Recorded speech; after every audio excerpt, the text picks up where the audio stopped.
भगवान आओ ये धर्म खाता में गुड्डू कुमार नन्हा मुन्ना बालक तुलसियाही के निवासी है। ए धर्मधाम ये धर्म खाता में 21 रुपया से भाग लेकिन ये बालक के धर्मराज बाबा विद्या के भंडार दिया मंगल में शुभकामना दिया समस्त परिवार के अस्मत परिवार के सुख शांति के प्रदान दिया। जय हो धन दानी महाराज धन एक बार दान देने वाले दाता की बाबूजी काल के हीरा मन जबला के ठल बोली ए हो राजा राजा कल के जा राजा के काम लागता तो हमरा ल भेज दिहा मैं राजा के राज में बसल छिए अन्य राजा के ऋण कर्जा खेने छिए अन्य राजा के तहसीलदारी में जा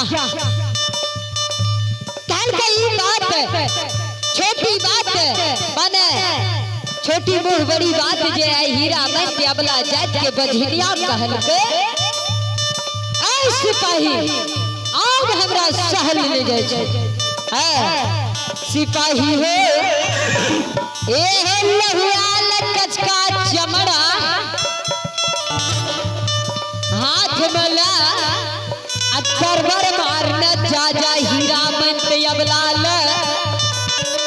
चक्का पकड़ हीरा मन अबला के ए कचका चाम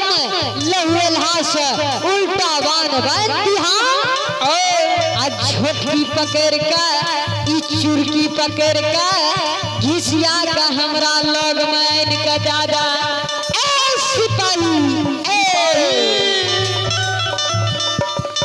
आई देखिए मुगल राजा के दरबार के लहर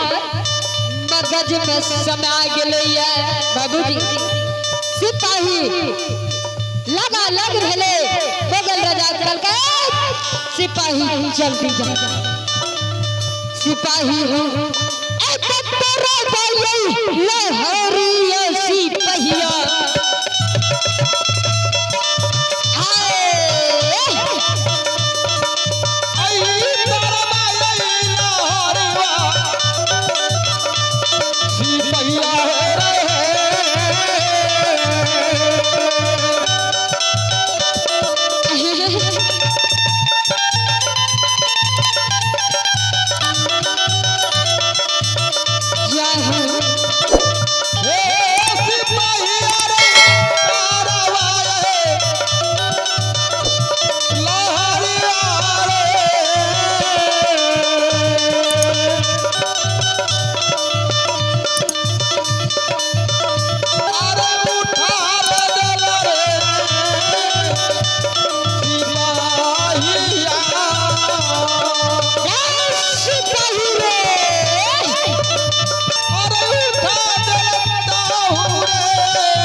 उपदेश में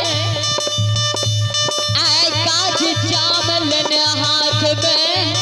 राजा के ऑर्डर का रियायत करने सिपाही जा रहे हैं रे